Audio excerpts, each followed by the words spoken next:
हिमाचल में लगातार ही बोटिंग हो रही है और इसी के चलते आप यहाँ पे शिमला में एक फैमिली देख रहे हैं कि सबसे ओल्ड एज भी हैं और सबसे पहला बोटर भी यहाँ पे खड़ा हुआ है और इन्होंने अपनी बोट कास्ट कर दी है।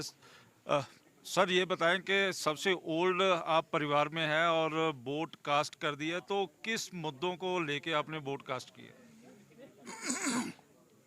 देखिए, मुद्दे तो कुछ नहीं है, ये तो सरकार बन रही है, ये प्रोसेस है।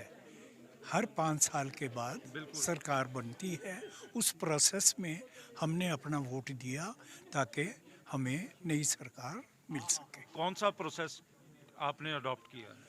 देखिए, प्रोसेस जो है बहती धारा बोलते हैं इसे, कि एडमिनिस्ट्रेशन जो है ताकि चलती रहे हमारी डेमोक्रेसी जो हमने अपनाई है वो आगे बढ़ती रहे। ये आपने बॉडकास्ट किया है तो किन इश्यूज के ऊपर आपने बॉडकास्ट किया?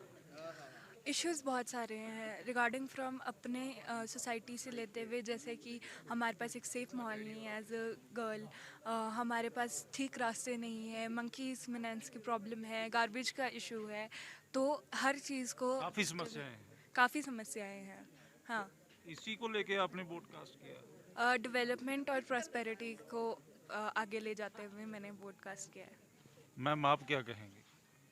देखो, किसी भी असेंबली चुनाव में लोकल इश्यूज बहुत इंपॉर्टेंट रहते हैं और राइट फ्रॉम यूथ का अपना इशू होगा, जॉब एम्प्लॉयमेंट का, और बुज़ुर्गों का अपना होगा जो अपनी फ्यूचर सेटलमेंट को लेकर होता है, और जो मिडिल एज्ड लोग हैं उनके अपने अलग अलग इशू होते हैं। लेकिन नटशेल में किसी भी डेमोक्रेसी में, किसी भी असेंबली इलेक्शंस में लोग ये एनालाइज करते हैं कि हमारी लोकल प्रॉब्लम्स को जो लीडर है वो कैच करे और उनको सोल्यूशन की तरफ जाए।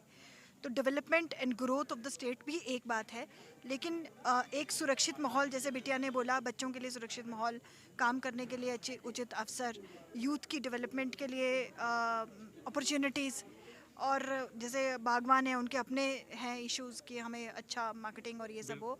तो बहुत सारी चीज़ें तो राष्ट्रीय मुद्दे भी इंडिविजुअल, हैं।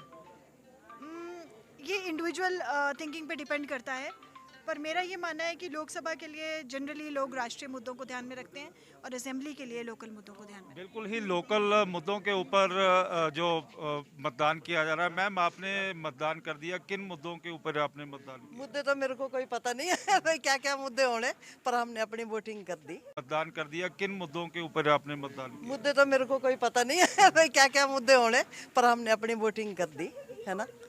और देखो अब आगे क्या होता है, किसकी सरकार बनती है। बिल्कुल हाँ जी, बिल्कुल। हाँ जी। मैम आप क्या कहेंगे? मैं तो बस यही कहूँगी, जो जैसे हमने मतदान किया, क्योंकि जो वोट होता है बहुत कीमती होता है, तो जिसको भी हमने दिया तो वो आगे आके जो भी हमारी प्रॉब्लम्स हैं उनको सॉल्व करे आके।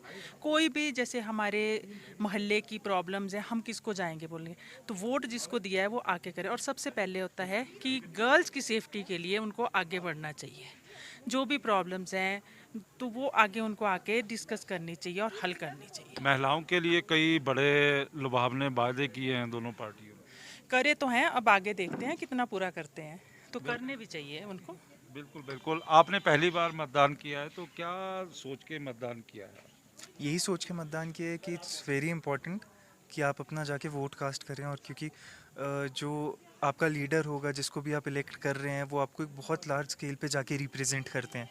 It's very important for someone to be voted over there, represented over there. और अगर वो लीडर अच्छा होगा, हमें अच्छे से समझेगा, तो it's really it will be very. राष्ट्रीय मुद्दों पे वोट किया है जहाँ स्टेट के इश्यूज के? सारे मुद्दों पे, मुद्दे थोड़ी कभी राष्ट्रीय या स्टेट के होते हैं, मुद्दे सबके अपने अपने इंडिविजुअल पॉइंट ऑफ व्यू से भी होते हैं।